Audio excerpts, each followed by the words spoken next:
Hey guys, I've got a couple possible different solutions for this power feed issue here I'm having on this Powermatic 27 Super.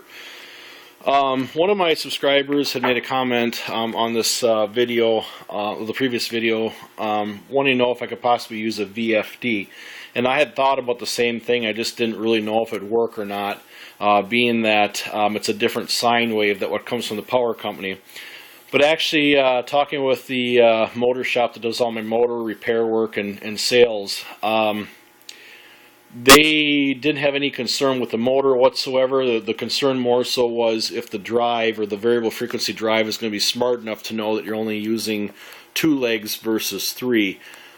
Basically, what would happen if I did try to use the VFD, this particular motor is 220 volts single phase. What that means is that there's three wires total going to this motor. There's 2 legs, they're both 110 volts each, and then a ground. There's no neutral.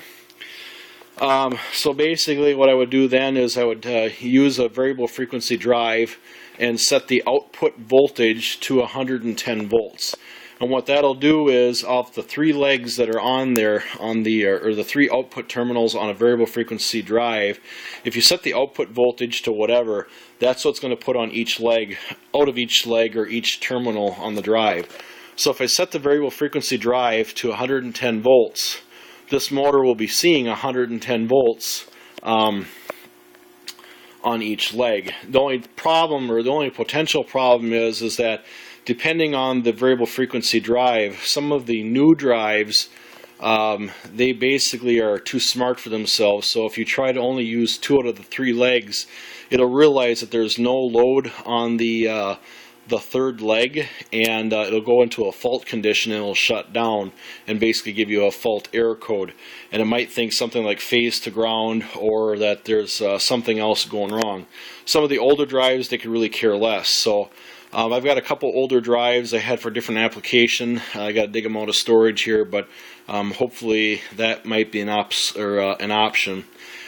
The other thing I think I'm going to maybe just try right now is I'm going to take the Delta power feed off this benchtop table saw here, and I believe the mounting feet are the same, and I believe the post is the same.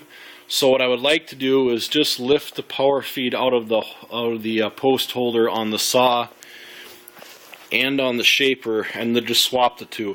So what I'll have to do here is undo the wiring from the bottom side of the contactor for the 220 volt feeder, set that over on the saw here for the time being, and then take this 110 and set it over here.